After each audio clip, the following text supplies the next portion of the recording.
The demon continued, "When you fall dead with your skull smashed by the mace hurled by my arms, the demigods and sages who offer you oblations and sacrifice in devotional service will also automatically cease to exist like trees without roots." Purport by Srila Prabhupada.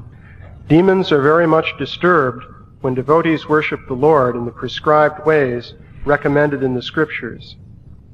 In the Vedic scriptures, the neophyte devotees are advised to engage in 9 kinds of devotional service, such as to hear and chant the holy name of God, to remember Him always, to chant on beads, Hare Krishna, Krishna Krishna, Hare Hare, Hare Rama, Rama Rama, Hare Hare, to worship the Lord in the form of His deity incarnation in the temples, and to engage in various activities of Krishna consciousness to increase the number of godly persons for perfect peace in the world. Demons do not like such activity. They are always envious of God and His devotees.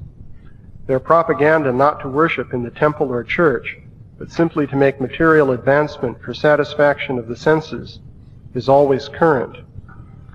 The demon Hiranyaksha, upon seeing the Lord face to face, wanted to make a permanent solution by killing the personality of Godhead with his powerful mace.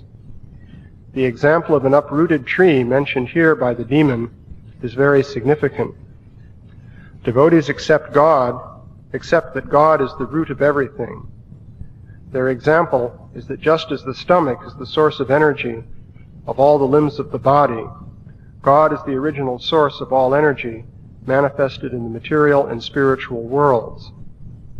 Therefore, as supplying food to the stomach is the process to satisfy all the limbs of the body, Krishna consciousness, or developing love of Krishna, is the sublime method of satisfying the source of all happiness. The demon wants to uproot this source because if the root God were to be checked, the activities of the Lord and the devotees would automatically stop. The demon would be very much satisfied by such a situation in society. Demons are always anxious to have a godless society for their sense gratification. According to Sridhar Swami, this verse means that when the demon would be deprived of his mace by the Supreme Personality of Godhead, not only the neophyte devotees, but also the ancient sagacious devotees of the Lord would be very much satisfied. So this is the desire of the demonic personalities. So here we have Hiranyaksha, who is having a direct confrontation with Lord Varaha, who's an incarnation of Godhead, and he would like to destroy him so that the activities of the Lord's devotees would also be destroyed. Just like when you cut the roots of the tree, the flowers and leaves and so forth will wilt. So, indeed, we see this mentality manifest in many different forms.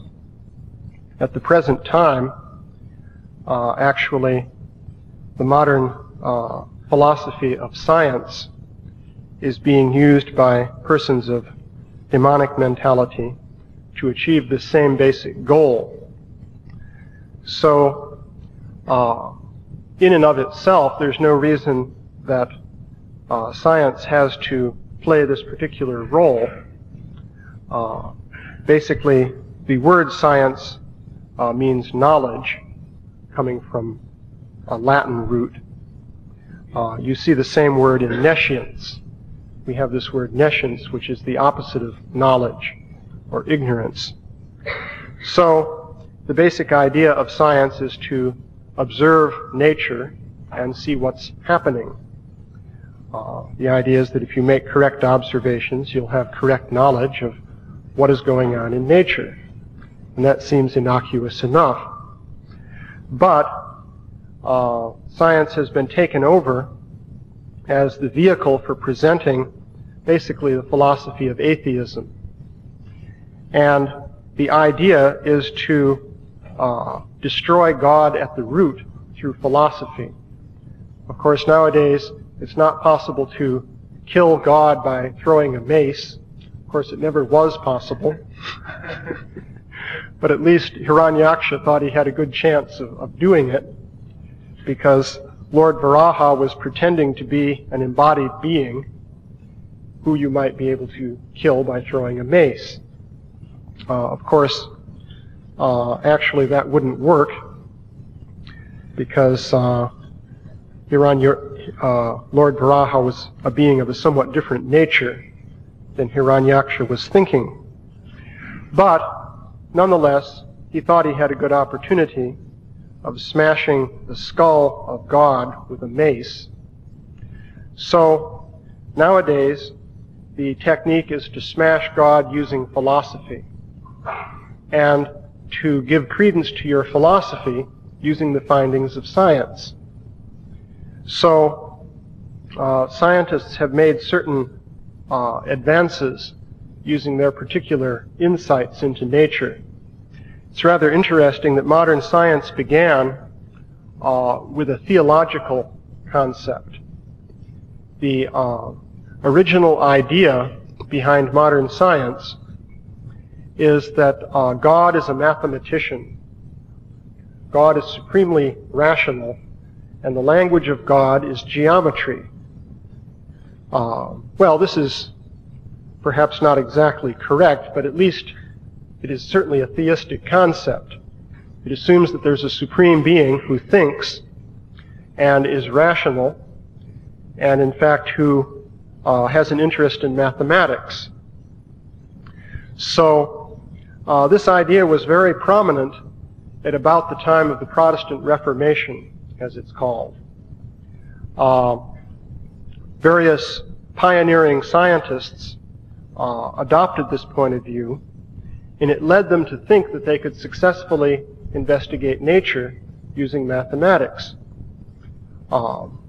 Because after all, if you think that nature is just something inscrutable and complicated with no rhyme or reason to it, then you won't have any great motive for studying nature, because what's the use? It's just too complicated. But this idea that nature is a very rational system created by a rational being using comprehensible mathematical principles, this led to the idea that you could study nature fruitfully and learn something about it. So scientists proceeded to do that, and lo and behold, they had a lot of success. They found that it was really possible to explain a lot of things in nature using mathematics.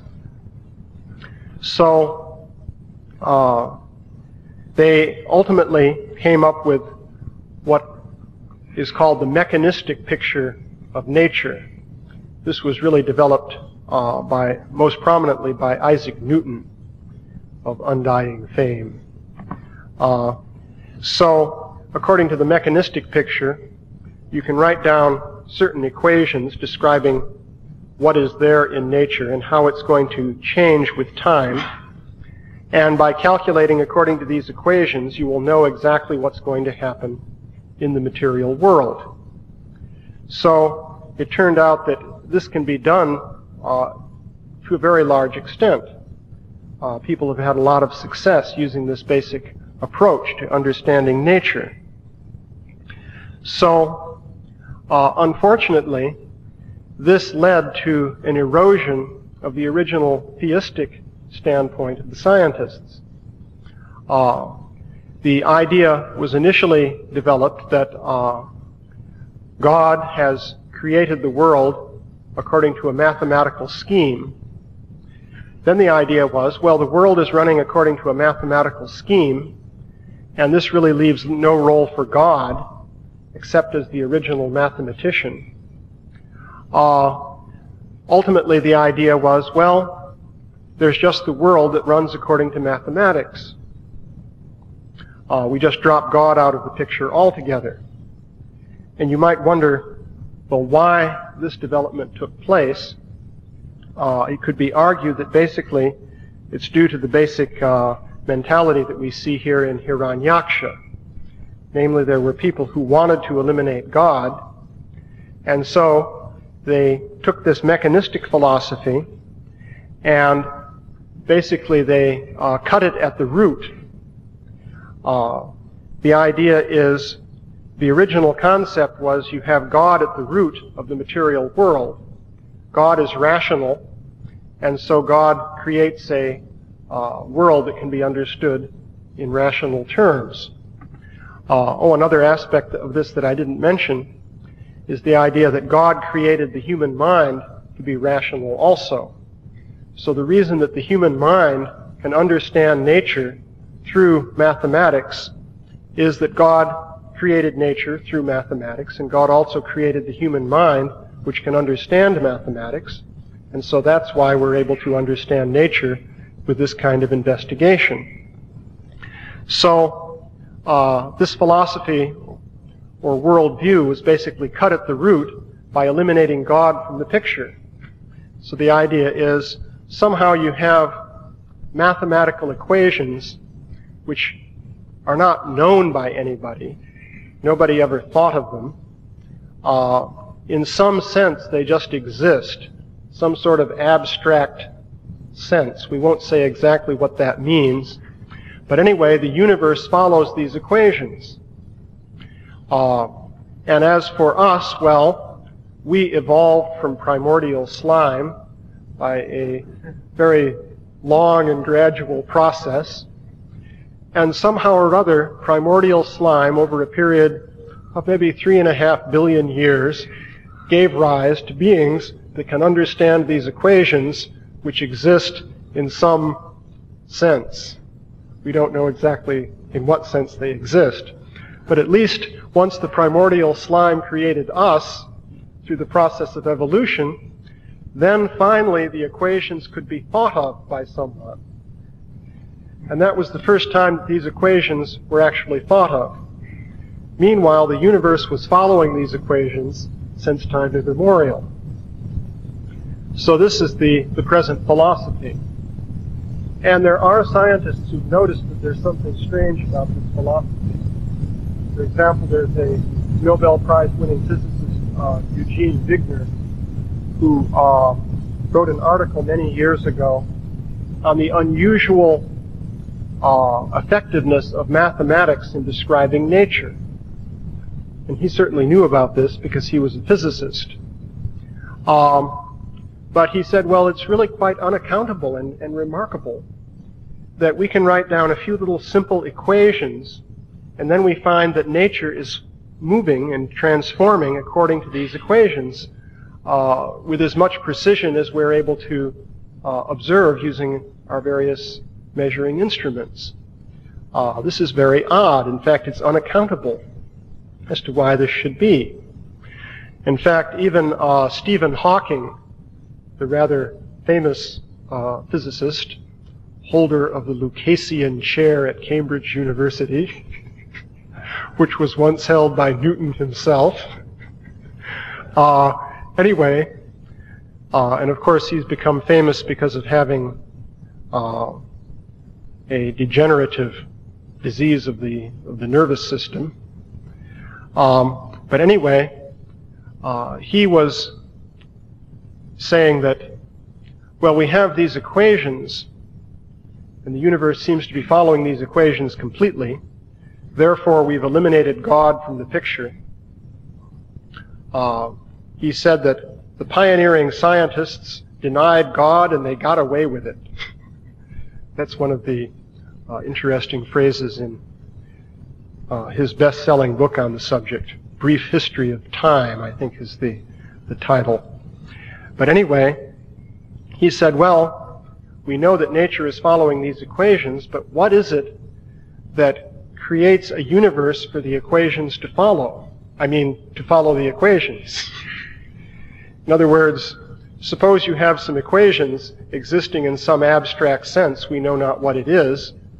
Why should anything be following the equations? Why all these, 10 to the 80th power subatomic particles? Why do they actually exist following these equations? This is unaccountable. And he said, I don't think we'll ever find an answer to this one. So it is sort of recognized by some of the scientists that there's a bit of a problem here. And the problem is that the original intelligible philosophy, in fact, got cut at the root. And the original source of the equations, the divine engineer, was eliminated from the picture. So, of course, you could say, well, this was done by what's called Occam's razor. The idea of Occam's razor is that we eliminate superfluous hypotheses. Anything that we don't need in order to explain things, we remove by mercifully slashing it with Occam's razor. So the idea is that one can remove God. For example, one of the pioneers of this was a mathematician named Laplace, who was very famous. It turns out he was also a friend of Napoleon.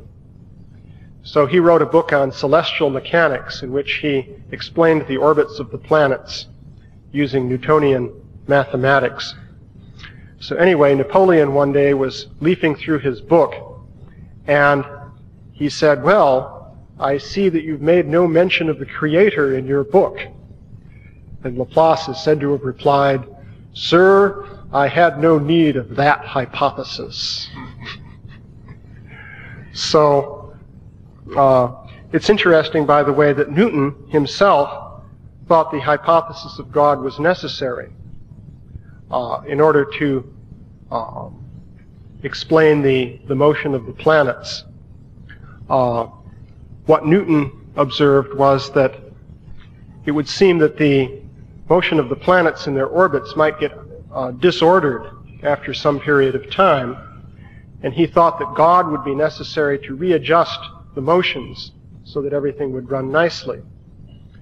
So Laplace, of course, didn't think that that would be necessary, and he spent a great deal of effort trying to show that the solar system would be mathematically stable.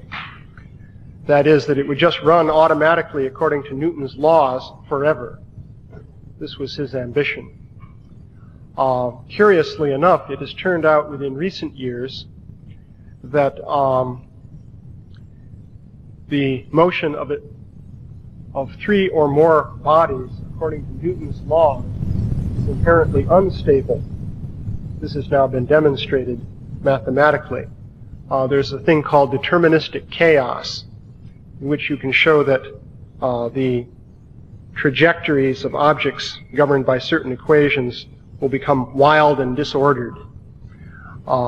It turns out that this applies to the motion of planets according to Newton's laws. So in fact, we do not know that the solar system is stable. The planets could go out of their orbits and collide with one another and all that sort of thing.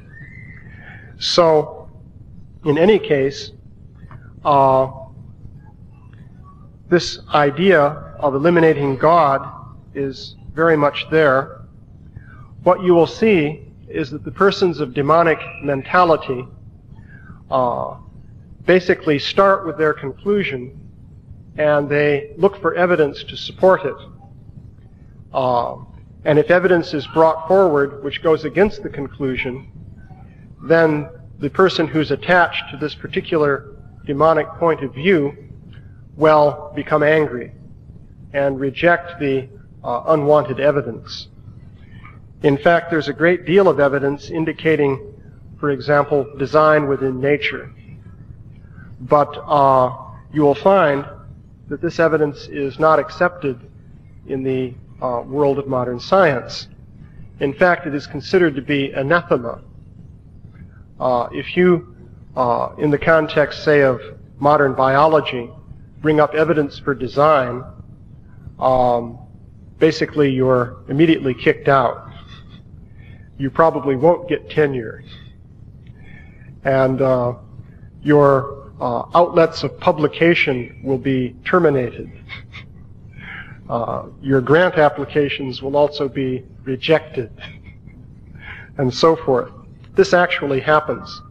There are many cases in which it's turned out that a person in the realm of modern biological science was found to harbor creationist notions. And they were kicked out of school, didn't get their degree, and so on and so forth. So this kind of thing goes on. So anyway, another interesting thing that came up recently, not too long ago I was on a radio show, which is broadcast from Baltimore, Maryland. And this was a show dealing with the book Mechanistic, Non-Mechanistic Science that I wrote a few years back. But one topic that came up on the show was the negative theological argument. And it's kind of interesting to consider that. Actually, I hadn't thought about it for a few years. But the interviewer sprang it on me right in the middle of the show. But what this deals with is the following thing. One of the main supports for the theory of evolution is that if you look at different organisms, you'll find that many of them have rather defective bodily forms in many different respects. Of course, you can see this. Just look at all the animals that are dead by the side of the road around here. Organisms have all kinds of sort of arbitrary, funny designs within their bodies. The human body is like that also. We walk around on two legs, but the arrangement of the muscles down here is not very good, so sometimes we get hernias, and there's so many different defects. So the argument then is, well, if God is supremely intelligent, then God certainly would not create things like this. But things are like this. Therefore, there's no God, and therefore it must be that everything evolved. This is the reasoning which is used. Very standard line of reasoning. Darwin once put it by saying that, are we to believe that God created several 100 million years of vile molluscan creatures?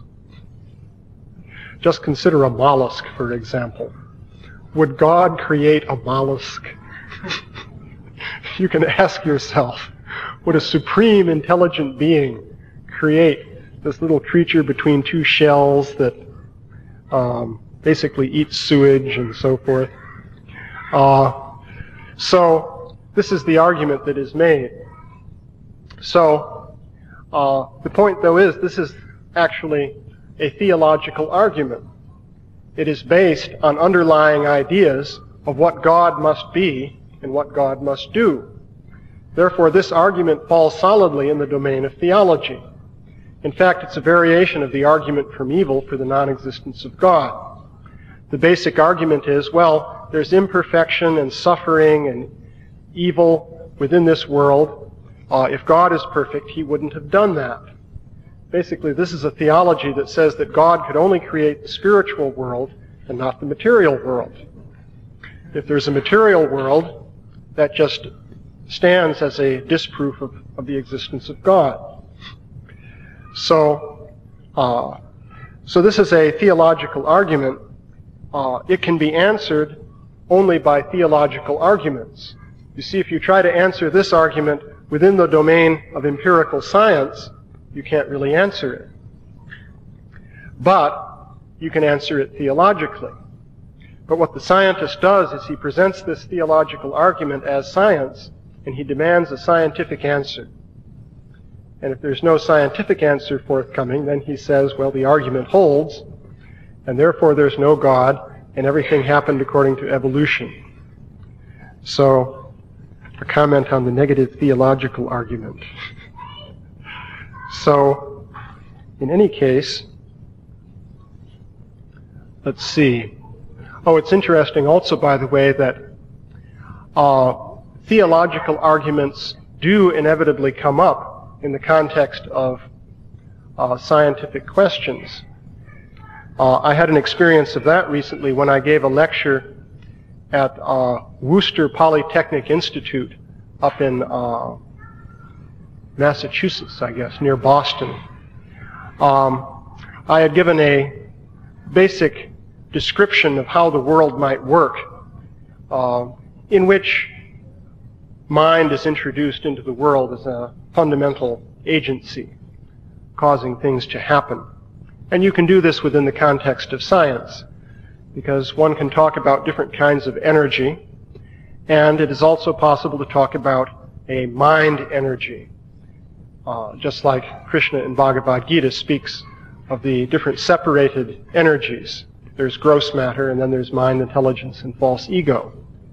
So I was presenting a basic model of that form, and various questions were asked by the students. And lo and behold, the question finally arose of how the conscious entity became entangled in matter. In other words, this is the origin of the conditioned state of the jiva question. So I said, well, you've raised a theological question, and so I have to give you a theological answer, which in fact would be related to the theological answer you would give for the negative theological argument in theory of evolution. Basically, it's the question of how imperfect conditioned consciousness ever came to be in the first place, if everyone is a perfected jiva soul serving Krishna in Vaikuntha or something like that. So there were some scientific skeptics in the audience who were horrified that I was bringing up theology. And this one lady especially was quite upset. And she said, the whole purpose of your presentation is just to present this theology concerning the soul.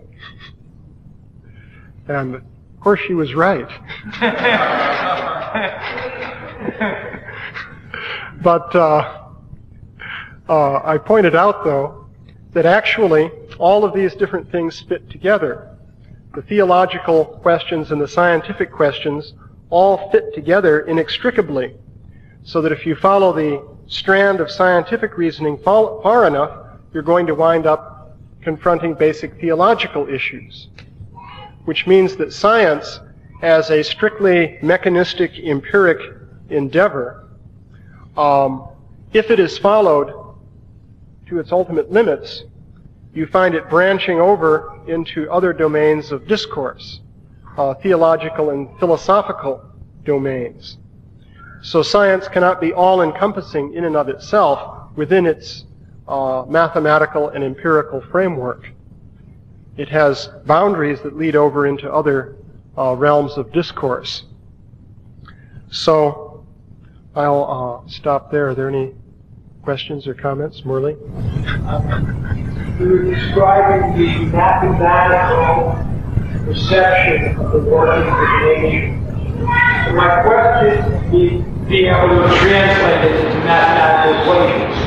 My question is, except for the right of God to intervene and go against such mathematical equations, do we accept that, in fact, nature functions according to laws, even though those laws may be quite more complex than scientists realize because of mystic cities, etc.? Well, the first point, of course, is that if nature is following laws, the laws of the physicists cannot be the last word on the laws of nature, because there are phenomena that don't follow the laws of physics. And in fact, physics has shut out a whole category of phenomena as impossible because they don't follow the laws of physics. The reasoning of the physicists is, these so-called phenomena don't follow the laws of physics, therefore they don't exist. Now, another way to look at it is, these phenomena exist, therefore something's wrong with the laws of physics. So that's another way to look at it. But that would be the approach that we would take. Now, there are, for example, these mystic siddhis, Prapti Siddhi, Anima Siddhi, Lagima Siddhi, and so on and so forth. you can show plenty of empirical evidence that these things really do exist. And you can find names for them in all kinds of different languages of different societies all over the world. For example, more or less in English, the word for what happens in Property City would be apport. One speaks of an object being apported from point A to point B without crossing the space in between, which is what happens in Property City. And this, of course, is impossible according to the laws of physics, except for electrons, which can tunnel from point A to point B without crossing the space in between. But it works for electrons only, not for large objects in quantum physics. So the question then comes, well, could you formulate a series of equations which would also explain Lagima City, Property City, and all these different things? Possibly so. But then the question is, well, how does mind come into the picture? Well, mind is a kind of energy. There's mind, intelligence, and false ego, which are material energies, described in Bhagavad Gita, for example. Could one ultimately have equations that would govern how these energies operate? Maybe so and maybe not. Nobody has done it, that's for sure. It is not necessarily the case that these things can all be explained by mathematical equations. It is possible that equations might not exist that account for these phenomena or these energies.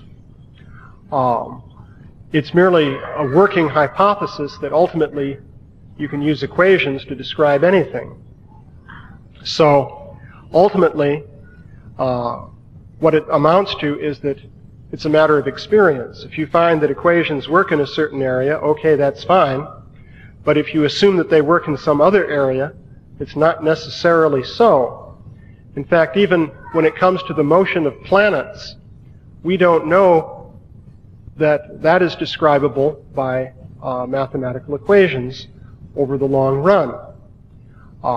You can write down Newton's equations and you can integrate them and calculate a table called an ephemeris for the motion of the planets over a period of a few years, and astronomical observations will show that that ephemeris is very accurate. That can be done. It's part of the day-to-day functioning of astronomers to deal with that sort of thing. But what were the planets really doing in 2003 BC? We don't know. We haven't the faintest idea.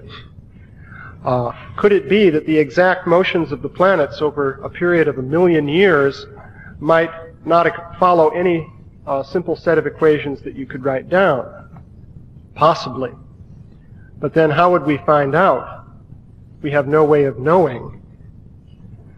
So these considerations are there. There is a city right that says you go against the laws of nature. Does that mean automatically, even if there were equations, that is one thing that... Well, that's the Kama Vasaya to Siddhi. And, well, how does that work? You know, some of these cities get rather powerful. For example, there was Vishvamitra, who was creating a whole new set of planetary systems. And the powers that be got upset. And he was told to stop. But what he created was allowed to remain. So there are things like that. There seems to be a mathematical equations. I mean, even the best theories don't get approximations.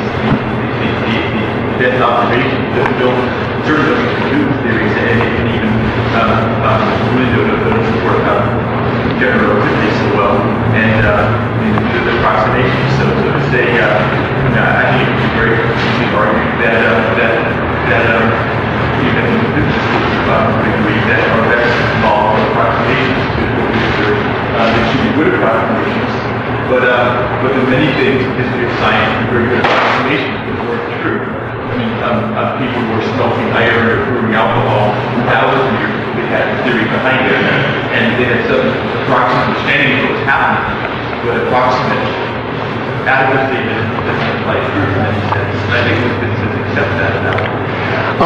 You'd be surprised to the extent to which they don't accept it. You see, they'll accept it as long as certain crucial issues don't come up. But suppose you were to say this.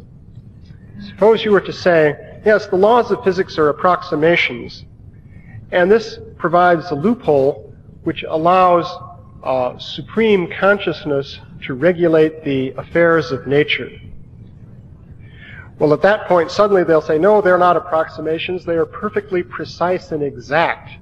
Therefore, the supreme consciousness does not have any opportunity to manipulate the phenomena of nature. As soon as an important issue like that comes up, they're going to want to close off that loophole. So, but certainly they are approximations in the obvious, for the obvious reason that anything you measure has to be approximate. No measurement is perfectly exact. Yeah? The theory of evolution, it seems to be this impetus change because the desire to survive, survival of the fittest. But when you talk about all these mathematical equations, what's the justification for them to Excuse me? I couldn't hear. Speak up. No, just...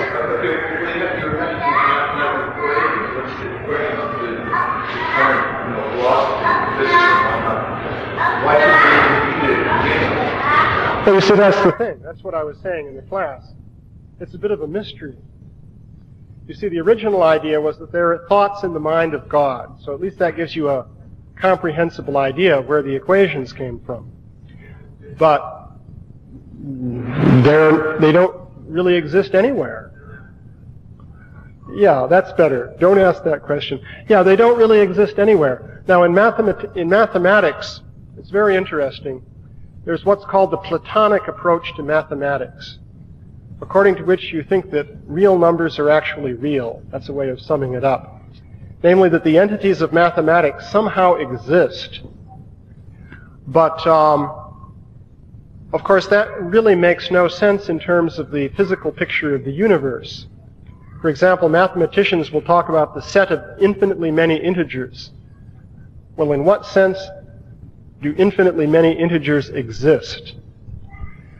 Do you imagine this abstract Platonic realm that's out there somewhere in which infinitely many integers are there? If so, you may as well imagine God. I mean, if you can accommodate a Platonic realm with an infinity of integers, then what's wrong with having God?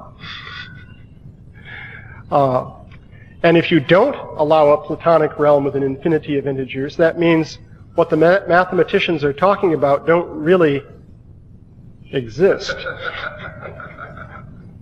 So then what are they talking about? So it becomes a bit curious. But anyway, all glories to Srila Prabhupada. The demon continued, when you fall dead with your skull smashed by the mace hurled by my arms, the demigods and sages who offer you oblations and sacrifice in devotional service will also automatically cease to exist like trees without roots. Purport by Srila Prabhupada. Demons are very much disturbed when devotees worship the Lord in the prescribed ways recommended in the scriptures.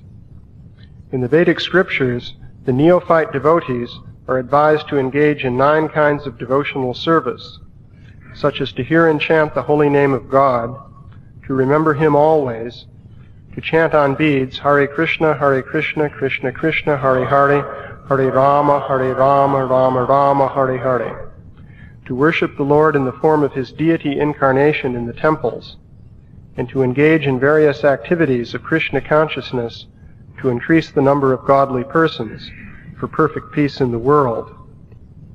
Demons do not like such activity. They are always envious of God and His devotees. Their propaganda not to worship in the temple or church, but simply to make material advancement for satisfaction of the senses, is to achieve this same basic goal. So, in and of itself, there's no reason that science has to play this particular role. Basically, the word science means knowledge, coming from a Latin root. You see the same word in nescience. We have this word nescience, which is the opposite of knowledge or ignorance. So the basic idea of science is to observe nature and see what's happening. The idea is that if you make correct observations, you'll have correct knowledge of what is going on in nature. And that seems innocuous enough. But science has been taken over as the vehicle for presenting basically the philosophy of atheism. And the idea is to destroy God at the root through philosophy. Of course, nowadays, it's not possible to kill God by throwing a mace. Of course, it never was possible. But at least Hiranyaksha is always current. The demon Hiranyaksha, upon seeing the Lord face to face, wanted to make a permanent solution by killing the personality of Godhead with his powerful mace. The example of an uprooted tree mentioned here by the demon is very significant. Devotees accept that God is the root of everything. Their example is that just as the stomach is the source of energy of all the limbs of the body, God is the original source of all energy manifested in the material and spiritual worlds.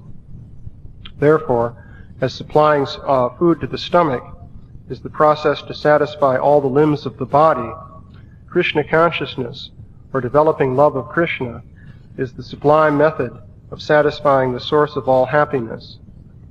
The demon wants to uproot this source because if the root God were to be checked, the activities of the Lord and the devotees would automatically stop. The demon would be very much satisfied by such a situation in society. Demons are always anxious to have a godless society for their sense gratification. According to Sridhar Swami, this Yaksha thought he had a good chance of doing it because Lord Varaha was pretending to be an embodied being who you might be able to kill by throwing a mace. Of course, actually that wouldn't work because Lord Varaha was a being of a somewhat different nature than Hiranyaksha was thinking. But, nonetheless, he thought he had a good opportunity of smashing the skull of God with a mace.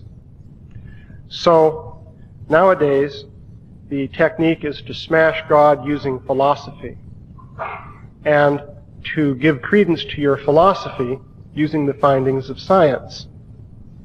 So, scientists have made certain advances using their particular insights into nature. It's rather interesting that modern science began with a theological concept. The original idea behind modern science is that God is a mathematician. God is supremely rational. This verse means that when the demon would be deprived of his mace by the Supreme Personality of Godhead, not only the neophyte devotees, but also the ancient sagacious devotees of the Lord would be very much satisfied. So this is the desire of the demonic personalities. So here we have Hiranyaksha, who is having a direct confrontation with Lord Varaha, who's an incarnation of Godhead, and he would like to destroy him so that the activities of the Lord's devotees would also be destroyed. Just like when you cut the roots of the tree, the flowers and leaves and so forth will wilt. So, indeed, we see this mentality manifest in many different forms. At the present time, actually, the modern philosophy of science is being used by persons of demonic mentality